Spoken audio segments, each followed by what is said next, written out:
Hello and welcome back to another episode on Journey to Authenticity, a podcast helping you to become fully authentic on your journey to success.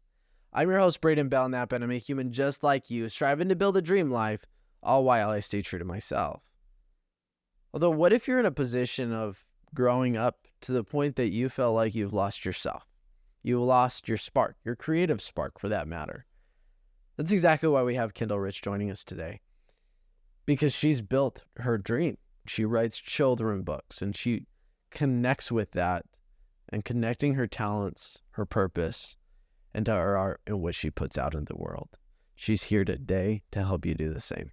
With that in mind, welcome to the show, Kendal. Happy to be here. Absolutely. Thanks to Gavin, my cousin over here, your husband, we're making this happen. Yeah, great guy. Absolutely. He's all right. Yeah. Just kidding.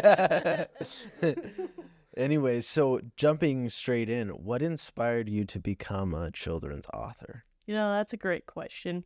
I have always had this fascination with the world. And, you have all these thoughts going around your mind as you go through life, and you want to put them into something. You want to create. I think we have this innate desire to create.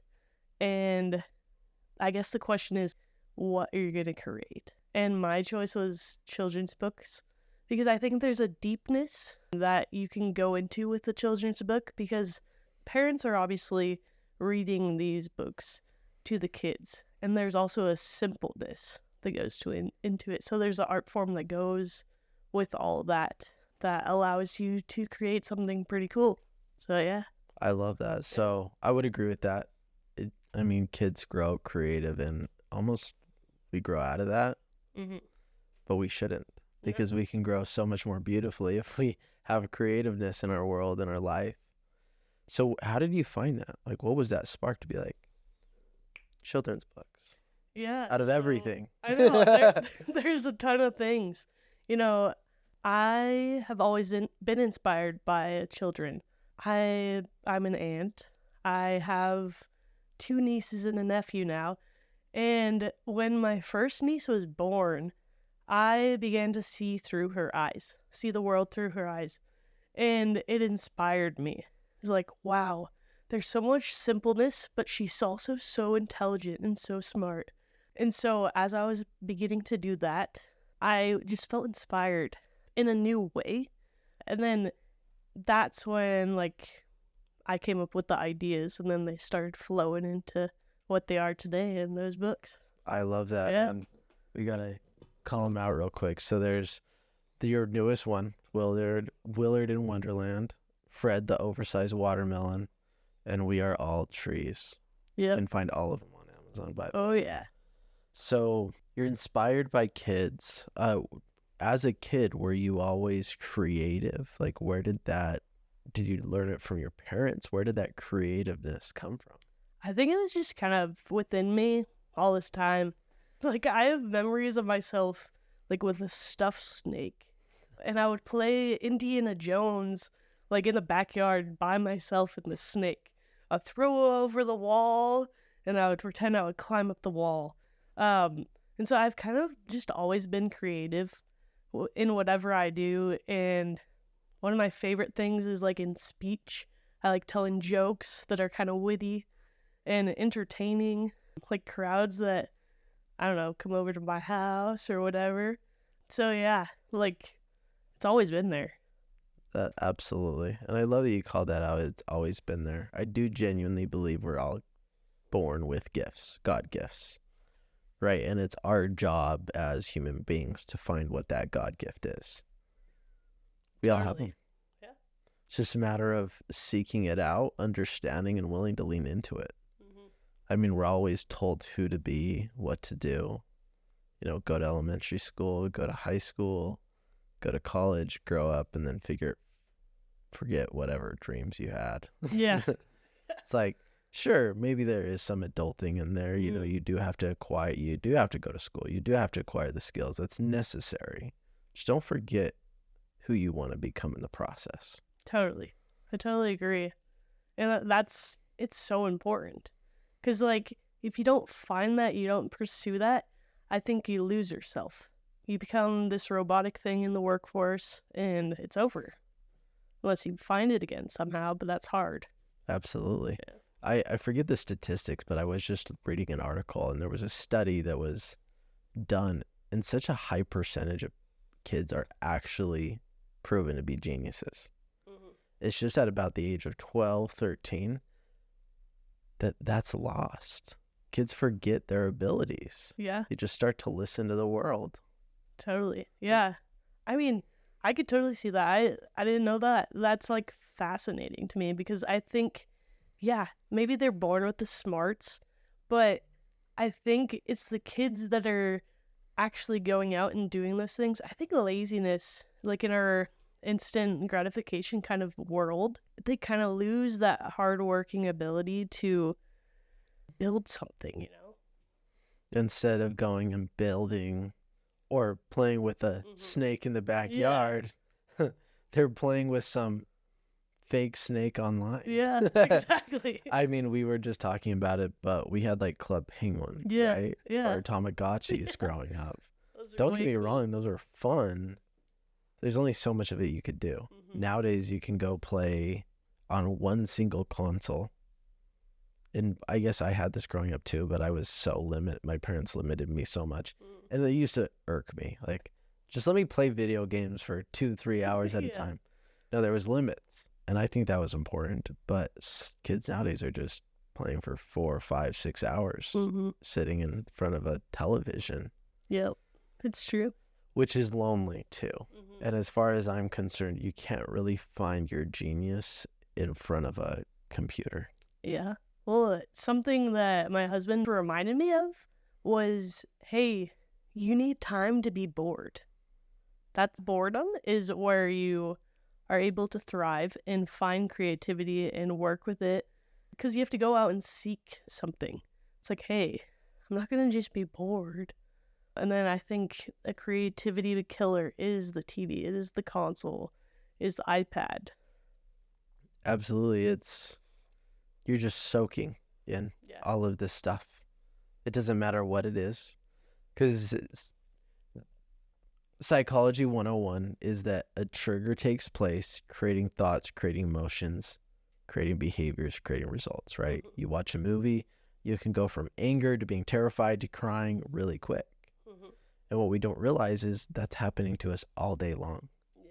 We may not feel those emotions as heavily when we're in a really sad movie and a dog dies or something like that. You know what I'm saying? But that's happening all day long. And it is important to just take a step back and really look at life. Who are you becoming? What are you doing? What do you actually think about what you just watched? Do you agree with it? Do you disagree with it? There's so many variables that boredom, I believe, allows us to shape what we really want to create in this world. Totally agree. So, which leads me to my next question. What is your creative process to determining what to write? You know, it's funny. It's exactly what we're talking about. It's going out and living life. You know, a lot of people think they have to seek inspiration from maybe somebody else's content, which is good. It's a stepping stone to it. But I think you have to go out and live your life, be intuitive about your life, and then come back and create something. Like, I spend a lot of time in the outdoors. I love it. That's where I thrive, and that's where I feel energized, is outside. And being able to see and realize the symbolism in our world that reflects back to us. Because I think, I know, as creations of, like, Heavenly Father, like, there's a lot of that in that. Because I think as a creator, he wanted us to be creators, but also know that all the other creations around us are to inspire us. And once we seek that out, we're able to be the best creators there are. I love it. So is there any, like, as you were talking about that, I thought of your watermelon book. Yeah. The duck. Yep. That reminded me of God. I'm sure that's essentially That's where I was going with that, yeah. I love that. Is there any is there any of these stories that are essentially you living them? I'd say all of them, honestly, especially that new one. My husband and I, we go fishing all the time, and we now call our days where we don't catch anything, where we're skunked. We call them our Willard days. It's like, hey, this is what Willard was experiencing. It's like, hey, we went out there, we were just casting lines in the water, and nothing. But we got to experience the outdoors. We got to see the mountain reflecting on that lake. And I think it changes something in our minds. You know, we're always trying to get into something, and our experiences affect our minds. And so when we go out and we have those experiences, we have peace, we can have joy, and all those things, and go back down and go to work or whatever, but we're better off because of those experiences. Absolutely. It's you've mentioned instant gratification. Yeah. A lot of it has to deal with that. I want to cast a line and I best have a fish within 5 minutes. Or I'm going to be bored and tired and then I'm going to want to go home. No, like sit in that boredom, enjoy that view, enjoy what you're experiencing, enjoy conversation. As far as I'm concerned, one of the best ways as far as like relationships go is forget your phone. Yeah. Just because you're not having that fish on the line doesn't mean you have to be on social media. Yeah. Like, leave your phone at home and just enjoy that conversation. Yep. It's one of the best ways to build a relationship. And as you mentioned, inspire creativity. Mm-hmm. Who knows? Maybe your next book will be created when you're sitting with Gavin and not catching any fish. Yeah. And I don't know, as I've gone out and experienced the world, like we were just sitting on a boat and I had my idea for my next book because my sister-in-law Rebecca said something and I was like, man, that's linking together all the ideas I've been having about this next book, but it solidified it. And now I'm going to go and write it. And I did. Isn't that so crazy? Yeah, it's so cool. It takes one thing to just be ready. Yep. To put it all in place. It's like you have 5 steps and you're like, I have no idea how I'm going to make this happen. Yep. And then one person out of nowhere says something and you're like, oh, yeah, hey, that really helped. Thank you. That's way cool.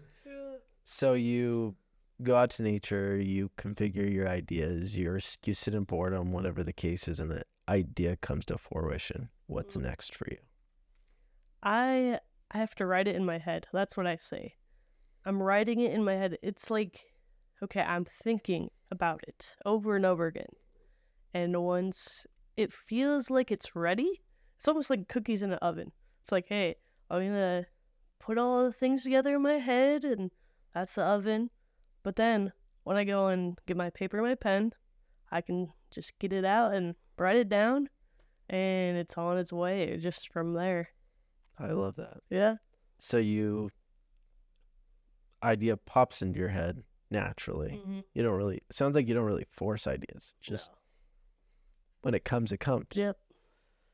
Then you think about it, write it in your head, put it to pen and paper, and then the journey begins to actually writing it and putting it in place. Yeah. I love that. I know you have some other individuals that illustrate your books. Mm-hmm. Do you give that direction as to what you want to see on those pages? So it's funny, with these first 3 books, I just gave them the story. I was like, you know, we're all in this kind of creative mentality, and I want you to draw whatever comes to mind from this story. And yeah, I'll give my input in what I was envisioning, but I wanted my illustrator to just have the creative liberty to do whatever came to mind, and I think that's when you create something that's magical. You know, you make such an amazing point, and I connected it to somebody. Have you been to Sunday's Best or like Oakwood Fire Kitchen? I don't think so. So the owner is Michael McHenry. He's one of the top restaurant owners in America. He just was recently on, and one of the things that he does to build culture in his restaurants is he creates the vision, and then he takes it to his people. He takes it to the community. That gave me the chills. I like that. And then he pivots the vision. Wow. Because when you're able to create a vision, you have that one idea in your head, it pops into your head, and then you write it. That's you taking it to your community. Yeah. And you're saying, hey, let's put this together. And that's why you have such amazing books, I believe, is because you're allowing everybody to sit in their genius. Mm-hmm. Yeah, something I didn't notice. Something I didn't mention was when I'm thinking about this idea through, I'm talking to the people I love, the people who really like what I do and they support me. I'm talking to those people and they give their input. And so it's really collaborative. Like everybody, you see me as the author, but really we're all in that together, just like you're talking about. Like I think that's really inspiring what that guy's doing. Absolutely. Yeah, genius is everything. Mm-hmm. I genuinely believe in destinies in this world. Like God does have a vision of who you will become and what you will achieve, but it's our decision as to whether we're going to make it happen or not. Totally. Like God can't be like, hey, Braiden, you're going to, like life's not an elevator. No. The book doesn't go from thought to published book. Yeah. Like there's a lot of steps between. It's important to take the stairs in life, enjoy the journey, take each step, learn as you go. And I'm sure there's been frustrating moments with you writing books before. Totally. Yeah. I'm sure it hasn't been all sunshine and No. rainbows. So talk to us about that. There have been those times. So my first book I ever wrote that I published was a memoir about the mission that I served in Mexico.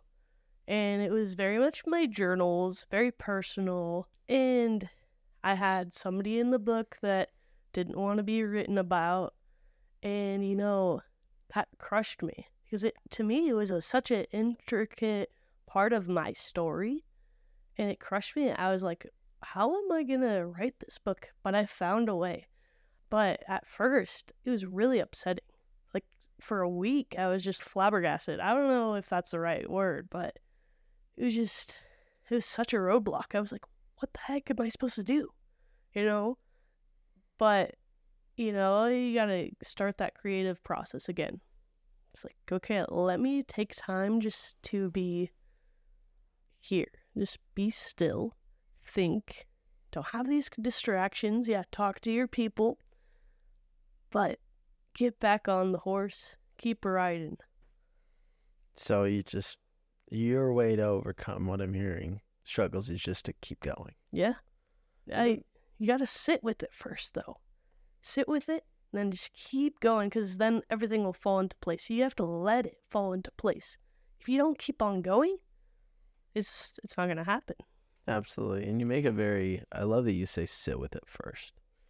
And you've mentioned instant gratification quite a bit. We have the busy mindset, right? If we're working, then we're worthy enough. Mm-hmm. If we're busy, then we're being productive. No, that's not always it.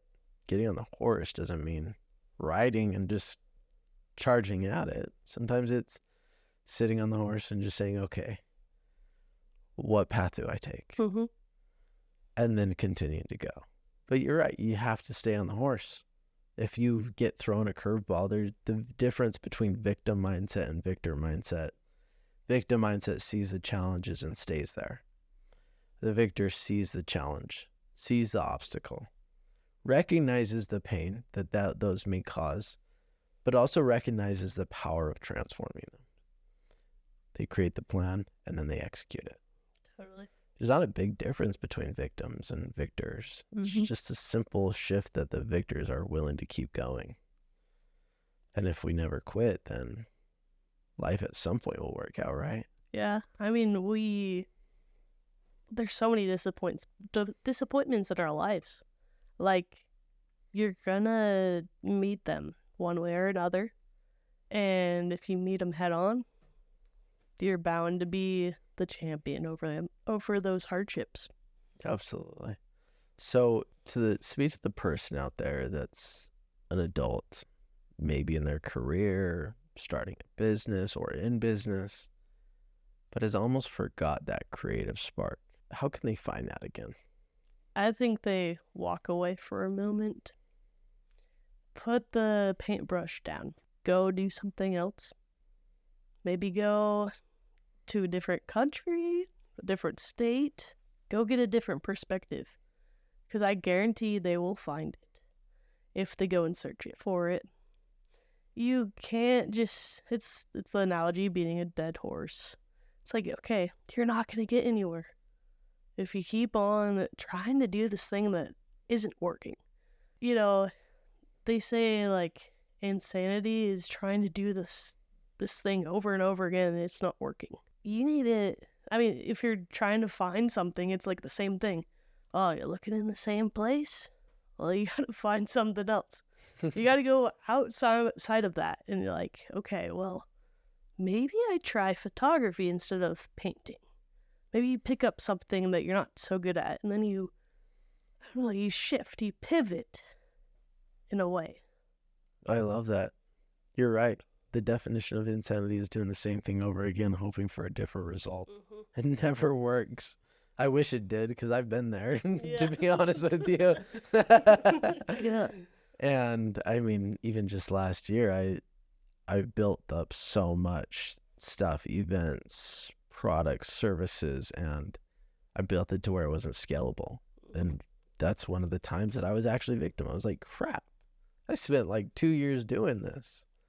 And I felt like burning it to the ground was not the answer, but I sat in pain. But the moment I was like, you know what? Burned it all to the ground. I built it up much quicker because I was willing to seek something else because of my past experiences. And I think that's something to remember, that walking away doesn't mean you didn't learn something. It doesn't mean that you can't take that knowledge with you for whatever you find next. It actually helps you get to the result faster. Yeah. Because you know what not to do. Yeah. When you know what not to do, you get much closer to what to do. Mm-hmm. But if you give up in this didn't work, then you're never going to find that answer. Oh, absolutely. I agree. So have you ever tried anything other than writing children's books? Yeah. So I have always been kind of the entrepreneurial mindset. And, I have a ton of like hobbies. There's like a lot of things, like, I don't know, growing up I was in sports, and I thought maybe I could make it big with volleyball or something like that. I played volleyball from middle school to my junior in high school. And it was like, whoa, like this, I could go to college, maybe get a scholarship. But then when I got to my junior year of high school, I thought, wow, my head and my heart are not in this anymore. It had been for so long my passion. But then one day it wasn't, and I took up photography. I started doing this photography business out of high school, and it was amazing. I really found the beauty of the world through the eyes of my camera, and it was like, whoa, like I decided to try this thing new. I taught myself the camera. I didn't know anything really about photography except for like, oh wow, Instagram was coming out. It's like, oh, let me get into that. Like, there's something there, And I was able to work with people, and that's something that really inspired me. And it was like this new path that came out for me. And I was like, whoa, like, I can really make something of this. I can inspire people. It's like a tool to connect and maybe even network. And then it brought me to all these other things, and it's a big part of my life still. I still have a camera around sometimes, like nature shots and things like that. But yeah, for a time, it was a pretty big business of mine that I had. It was cool. That's powerful. So you stopped the business side, but you still enjoy photography. Yeah. Okay, so what pivoted you to transitioning out of not doing the business anymore? Honestly, it's when I moved to Utah, because I'm originally from California, and it was pretty easy to get clients there.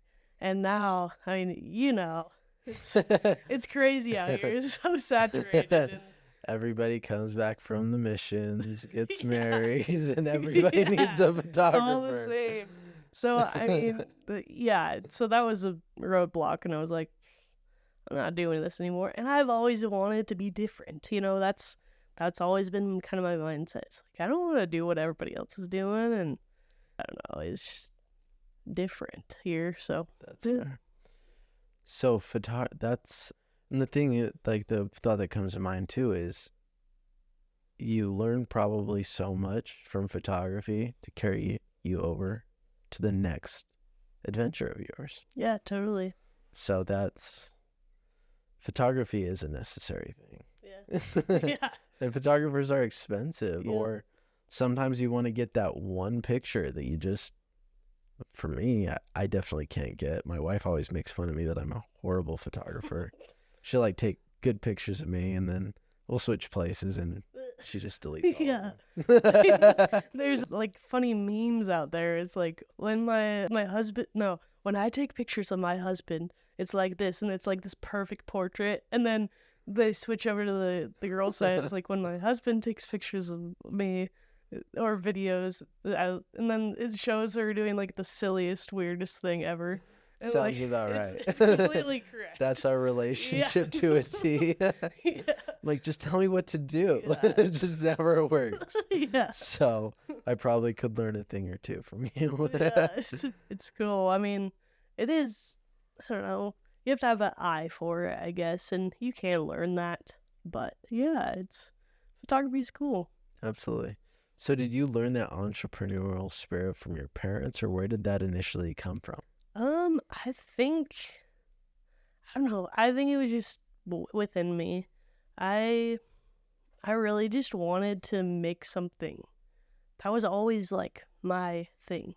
I just wanted to make something that was my own and then run with it. It's like, okay, well, I don't know. Honestly, I grew up a lot around wealth. And I saw a lot of people they either take what they have and, build off of it, or they really start from the bottom and they build it. And those kind of people were the people that inspired me. And I was like, well, there can't really be something that is your own unless you build it.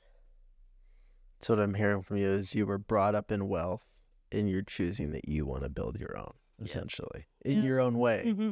And you're right. I mean, to the people, whether poor, poverty to wealth, I think we all should create something of our own. Yeah. Let's be real. Sometimes what our parents bless us with are gifts, right? Because standards are a real thing. Yeah. If you come from wealth, that's just, as far as I'm concerned, that's the standard. Like, there's no other option but to be wealthy. Being poor is not fun. Yeah. Don't get me wrong. I've never been like not eating, but I've certainly experienced paycheck to paycheck living. And if you're anything like me, I hate that. Yeah. So let's never go back. Sounds good. So if it seems like all this has just come your way, and I know there's somebody thinking like, I wish all that creativity just came my way. What do you think? Let's say somebody goes out in the wilderness, takes a break, goes to a different state, a different country. They find nothing. Like, what do you think's next for them to really figure out what they want, what their creative spark is, what their purpose is in this life? That's a really good question, because it seems so easy the way that we're putting it. And the first thing that comes to mind is to find somebody who has done it in that way. It's like, hey, I went through years, maybe this is the guy's story. I went through years of not doing anything or having nothing come into mind for me, for what I wanted to do with my life. And then this happened.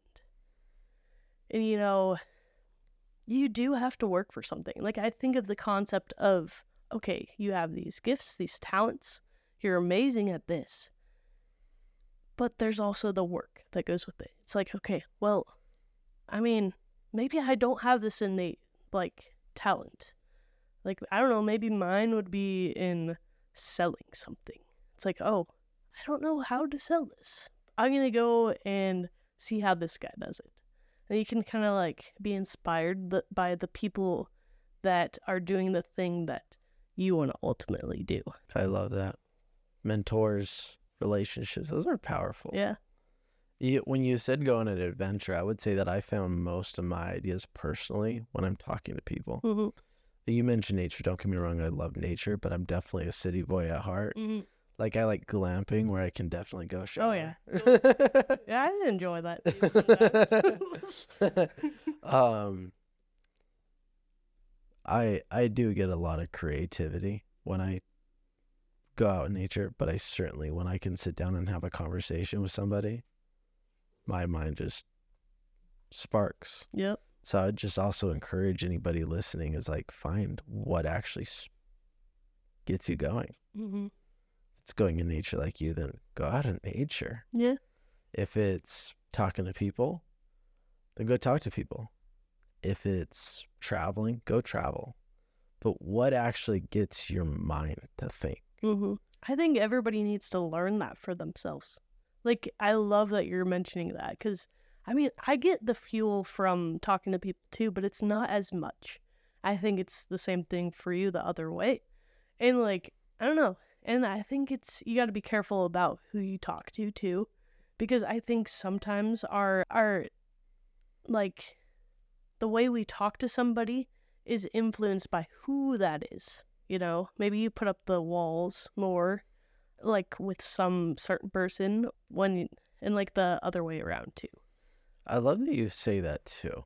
Getting around the right people is crucial because, as I mentioned earlier, you get triggered, creating thoughts, emotions, behaviors, creating a result. If you go talk to somebody that's a Debbie Downer, whether it's your mom, your siblings, Could be anybody. a stranger for that matter, it literally could be anybody. If you go to them with an idea that you're still a little unsure about, and they just stick that unsureness, you just might burn it to the ground. Go actually, if you're wanting to be an author that's published is never going to tell you it's not possible. Mm-hmm. Somebody wanted to write a book, you would never tell them that it's not possible because you've done it. Yeah. So go around the people that are actually doing what you're doing. Mm-hmm. Totally agree. Or on the same journey. Mm-hmm. Maybe you've never published a book before, and don't get me wrong, there's a lot of authors out there that would talk to you. But maybe that seems a little scary. Well, go talk to the person that also is looking to write a book. Mm-hmm. Because they're not going to be the ones that tear you down either. Yeah, but they also will have maybe different ideas, and then you can put those ideas together and actually make something. Absolutely. And like you mentioned, you had this idea for a while. Rebecca said something and it was tied together. Mm-hmm. Sometimes I think it's also crucial to understand that in a creative process, sometimes it's good to have the quiet time. Mm-hmm. You need that quiet time, in fact, because nothing really comes to fruition without it. And then you need the people. Yep. Like, it's a happy balance. Some people do great working with people, and some people don't care of it as much. No matter what side of the spectrum you're on, or if you're in the middle, you need both. Mm-hmm. You can't really create something with a lot of distractions. I mean, you can. People believe in multitasking. It's actually virtually impossible to multitask. Your mind is just either good or bad at shifting from one thing to the next. But our human brains actually are programmed to actually have to relearn what they did before they pick up. So every time, if you're getting distracted every 10 minutes, every time you come back to it, you're actually having to figure out where did I leave off? And having to get back into that mindset. I can't even imagine. I know you do children's books. I'm writing a book. If Megan was walking in every 10 minutes, I'd be like, babe, love you. This is going to take me 3 years to get done if you don't stop.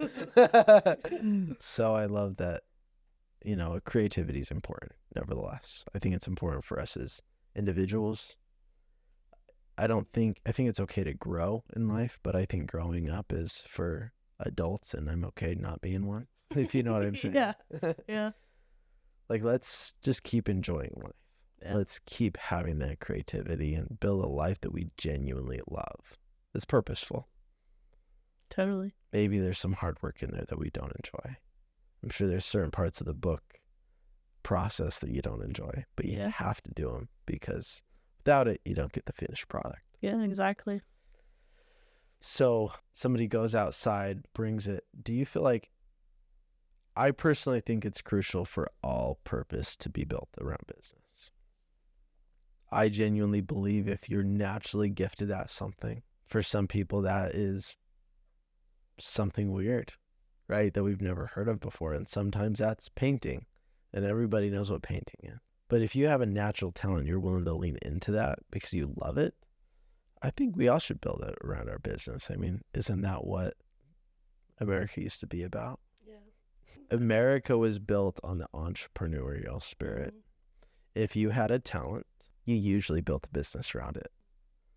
Thing is, after so many years, somebody figured out a way to hire employees.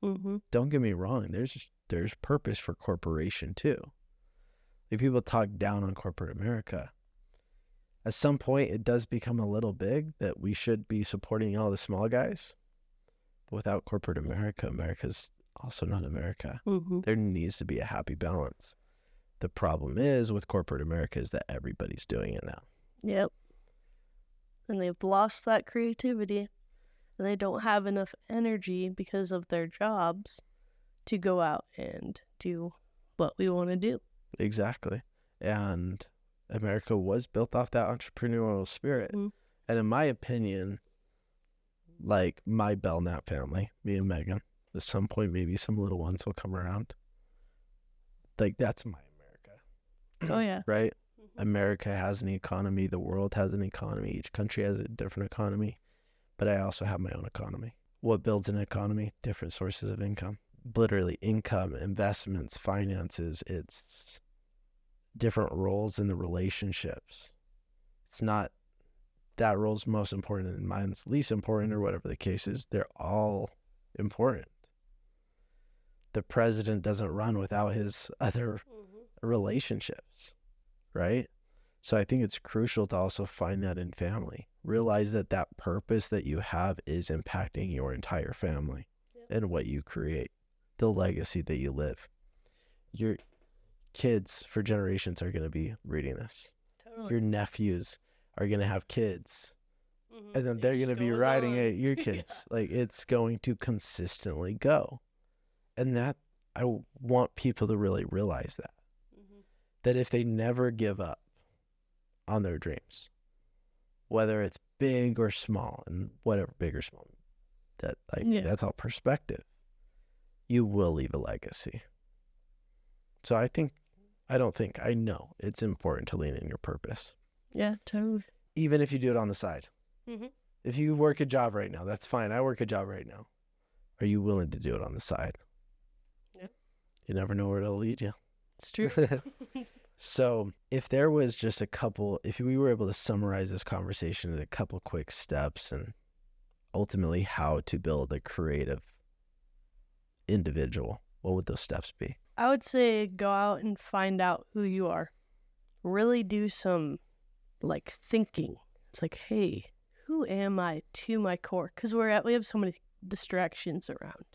Who am I? What works for me in a creative space? Is it what type of creativity outlet do you like the best? What are you best at?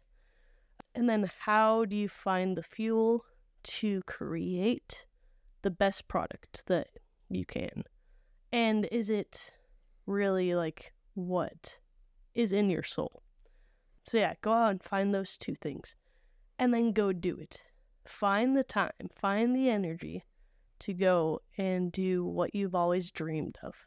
We always say, hey, like you ask a kid, what do you want to be when you grow up?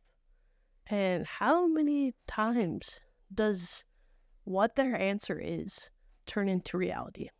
Not as much. You got to really pursue that. Go and do not give up on what you're looking for and what you're trying to get at. So that leads me to another quick couple questions that jogged my mind again. The spark. Yeah, it comes and goes there. let's talk about the connection of mind and heart. You mentioned that with your volleyball. Yeah. How can volleyball? I like Volleyball. I like volleyball way better. They need to create a game around that volleyball. How do we make that happen? I'll think about it for you. Let you know. You got to create a book around that now. Yeah. And then hashtag journey to authenticity. Yeah. How does somebody really begin to understand whether their head and heart is connected? That's a really good question. I would say I don't really know. I feel like it's different for everyone. Like when I feel like there's a one... So I work in the knife industry. I'm a knife photographer. Shout out Blade HQ. Yeah, so we talk about the one sweep flow. Like, okay, product to customer. Like, how do we do that? You know? And when you're able to just go in, do all the things for that product, and then get it into the customer's hands, it's kind of like the same thing. The head and the heart, they move together to just do something. It's like a train and an engine. It's like, okay, I gotta think what my heart's saying. It's like, hey, if I'm just thinking and I don't feel what I'm thinking, I'm just saying words. And that's not like what I really need, because anybody could do that. Everybody loves to hear themselves speak, I think. But when you actually hone in on what your heart is saying and then connect those together, that's when your train is moving. I love that. And it's when you were speaking, what got me thinking is it's like affirmations and declarations. Most people always say they don't work. Yeah. But it's because they sit there and they chant the wall or chant the mirror. Mm-hmm. I am the greatest. I am the best. I am handsome. Yeah. I'm beautiful. And they don't take the time to actually ask themselves how they feel about it. Yeah. How do you actually feel? Like, do you actually believe what you're saying to yourself? No? Okay, if you don't believe it, what do you need to do to make yourself believe it? Or what do you believe? It's a powerful question. Yeah. And most people don't do that either. Mm-mm. Like we were talking about, you go to elementary school, high school, college, and then you become an adult. Yeah. Certified adults practically at that point, right? Yeah, driver's license says you're an adult. Cool. Exactly. Congrats. When did they actually stop to think, is this actually the right path for me? Or was this just what I was told? Like, I think, in my opinion, I think religion, family beliefs, all of this stuff is crucial. Mm-hmm. But most of the time, what we grow up in, we never actually ask ourselves what we believe. We just believe it. Yep. So I love that sometimes you grow up and there's a lot, parents do the best they can. Mm-hmm. Let's be real. Not a lot of parents will wake up in the morning and say, how can I make my kid's life hell? Or whatever the case is, right? They want to do the best they can. Yeah. It's important for us to still ask ourselves what we actually believe and want to take forward with us in life. Yeah, because becoming an adult is becoming a parent for yourself, in a way. I've never heard that before, but I like that concept. Came up with this. Yeah. You really are becoming your own parent. Yeah. Nobody's going to tell you can't have ice cream for breakfast. Yeah, you can have ice cream for breakfast all you want. You're going to feel good after? Probably not, but whatever. It's your choice. You got to learn, right? Yep. Sometimes it's important to cause pain for ourselves to be like, I am not doing that again. Yeah, that's how you learn. So I agree with that. And one of the questions that I ask, because I genuinely believe everybody is born with intuition. I believe it's a God gift that everybody is gifted with. Mm-hmm. I believe we lose it. Sorry. Wouldn't even say we lose it. I think it's always there. I think we lost it. We forget about it. It's like that beautiful car under I don't know what it's called, like a car cover. The hood. The hood, and then a bunch of dust covers it. It's like, car cover. If you never pull the car cover off, you actually don't know how amazing that car is. Anyways, the two questions that I ask is, if I'm trying to make a decision, like let's say I'm like, do I ever want to do a podcast again? I do, obviously. But I would say, does leaving podcasting behind make me want to curl up in a ball, or does it make me want to fly high? Whatever makes you want to curl up in a ball, let it go. Because whatever makes you want to fly high and you don't see any limitations, that's where you need to be. Yeah. Because the only limit is ourselves. Yeah, that's a great analogy. It gave me the chills. Like, I'm getting the chills every single time you're saying something that's just straight fire. It's so true because, there's only two outcomes for what we're doing. Like, if it's good, it's going to get us to fly high. And I love that. Absolutely. So, as we round out today, is there any last piece of advice that you'd love to leave for the audience? I'd say if there's something in the back of your mind that you've been wanting to do, go do it. Find a way. We're like, the people that stop us the most is ourselves. And if we just leave that behind and we go out and get it, you don't know what's going to happen. Like, something is going to roll and something great's going to happen, but we won't know if we don't go and try. I love that. That's powerful. And 2 more questions. What is your definition of an authentic life? Living in a way that brings fulfillment and not as much happiness. Happiness is a mindset that is what comes from instant gratification most of the time. Fulfillment is long lasting. I've never heard that before. That is beautiful. We've gotten away from fulfillment. We have. It's really sad. I mean, people getting divorced or married with practically the same intention of saying yes to being boyfriend and girlfriend to, just so much. I love that. Fulfillment to me is somebody that keeps their word to themselves and the ones that they love most. Because as long as you do that, truthfully, life works out. Totally. Just do what you say you're going to do. You will live a very fulfilled life. Doesn't mean things are going to be easy, right? There's, like I mentioned, I've lived paycheck to paycheck. Is that very fulfilling? No.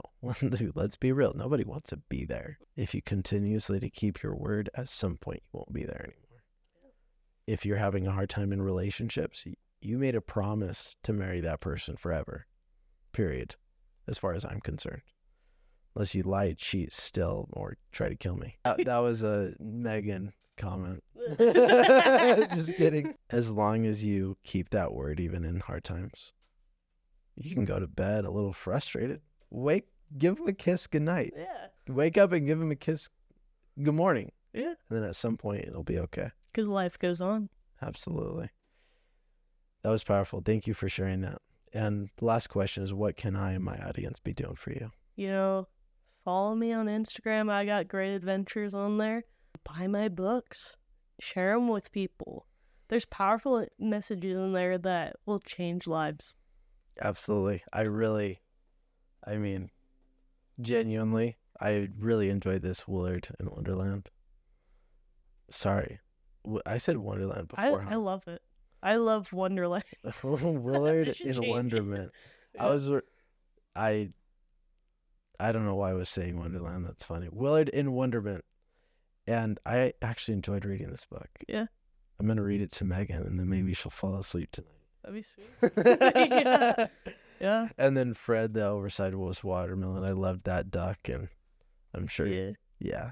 That God concept. So, yeah, go get these books. I don't care if you're 50 or 25 like me, you'll enjoy it. Yeah, totally. So thank you so much, Kendal, for coming on. Thanks for having me. Thank you so much for joining into the Journey to Authenticity podcast today. If you liked what I and Kendal had to share today, be sure to subscribe and leave a review. This helps me to get the most interesting and qualified guests to come share their stories and help you move forward in your authentic journey. Thank you so much, you guys.